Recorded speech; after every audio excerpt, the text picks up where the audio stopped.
There is a military archive in Vienna that contains battlefield reports from the Napoleonic campaigns that have never been fully translated into English. Not because they are unimportant. Because of what they describe. I found a reference to these reports in a footnote of a footnote in an obscure Austrian military history journal from 1887. The footnote described a collection of field dispatches from officers who encountered something during the Eastern campaigns that their commanding generals refused to include in official battle summaries. I hired a translator.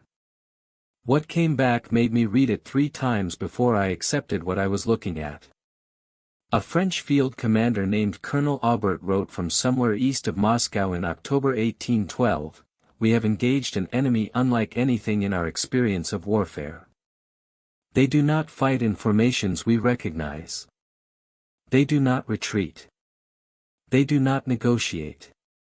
And their physical dimensions are not those of ordinary men. I have stood 6 feet tall my entire life and looked every opponent in the eye. These soldiers looked down at me. My tallest grenadiers reached their shoulders. They wore no fear. They wore no expression at all. They simply advanced. And where they advanced, nothing remained. Nothing remained." I sat with that sentence for a long time. Because Aubert was not a superstitious man. He was a career military officer. A rationalist. A product of Enlightenment France who had fought in Egypt, in Italy, in Prussia. A man who had seen everything war produces.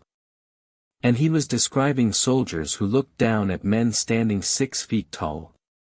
Soldiers from the East. Soldiers from Tartaria.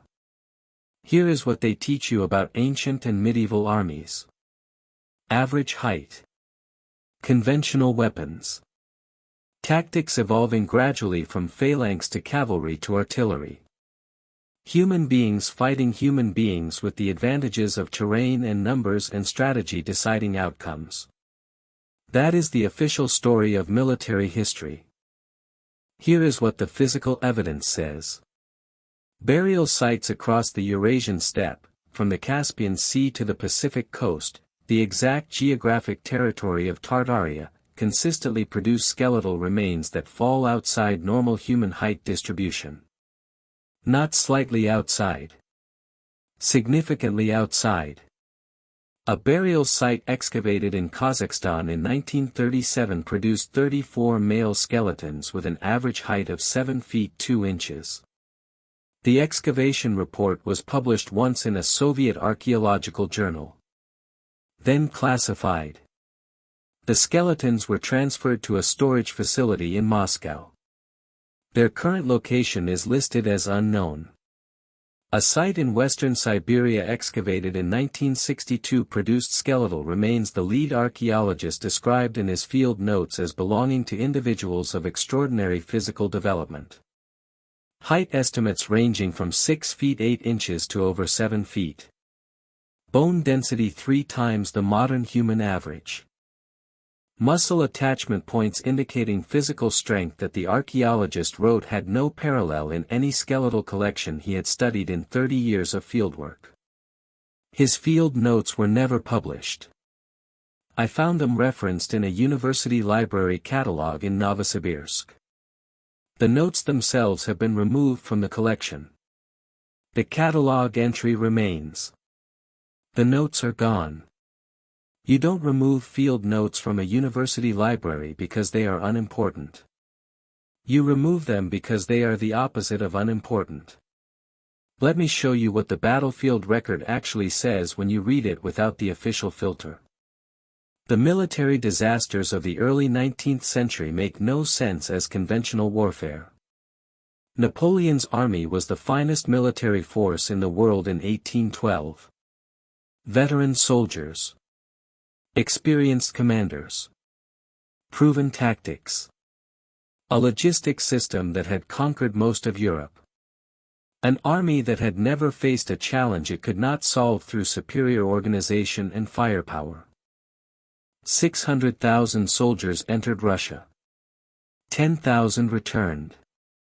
The official explanation is winter and Russian resistance.